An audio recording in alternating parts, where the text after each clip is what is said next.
Average rate of change. The average rate of change of a function over an interval. Let's just say interval x sub 1 to x sub 2. The average rate of change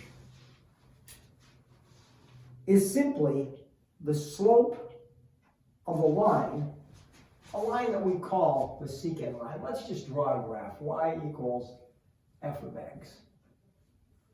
Right? And if we have some curve, right, y equals f of x, and here's the point x sub 1, f of x sub 1. If we draw a line connecting that point to another point on that same curve, x sub 2, f of x sub 2, that line is called a secant line. The average rate of change of a function over a given interval is simply, well, as I said, it's the same slope that you've been dealing with since whatever grade you first heard slope. The average rate of change, I'll just write it out here. Average rate of change. Well, you've seen it as delta y over delta x. That may be the first word. It was called rise over run. It is, as I said, the slope of a secant line, which you could write as y2 minus y1 over x2 minus x1. But of course, since y equals f of x, you can write this as f of x sub 2 minus f of x sub 1 over x sub 2 minus x sub 1. There are a myriad of ways to write this. Now, in most modern texts, delta x has been replaced. This x sub 2 minus x sub 1 is delta x. In most of the texts nowadays, they use the letter h for the change in x.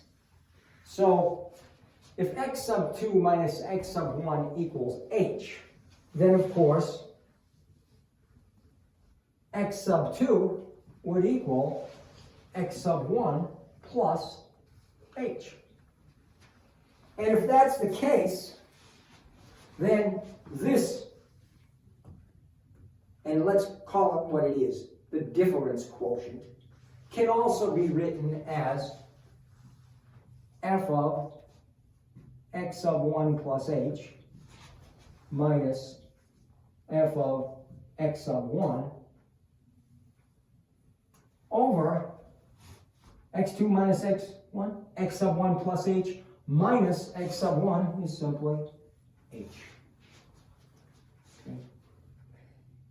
And as I said, this, which gives us the slope of a secant line, is called the difference quotient. It's called that for a simple reason. It is a quotient, a division of differences. This doesn't look like one, but that's what it is. X sub 1 plus h minus x sub 1. Change in y over change in x. The difference quotient. It simply gives us the slope of a line connecting 2 points. But that line connecting 2 points here is interpreted as the average rate of change of the function over a given interval. As an example, let's just take one.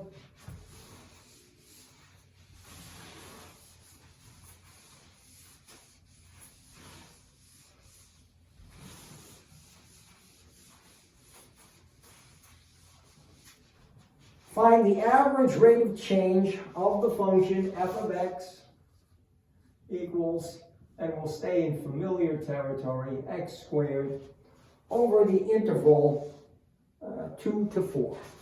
Right? From x equals 2 to x equals 4. Okay. So, to find that average rate of change, that's the slope of a secant line. I'll just write it as such, slope of a secant line, equals, well, that would be f of 4 minus f of 2 over 4 minus 2. Okay, our f of 4 in this case is 4 squared. Our f of 2 is 2 squared over 2, which gives us 12 over 2, which is 6.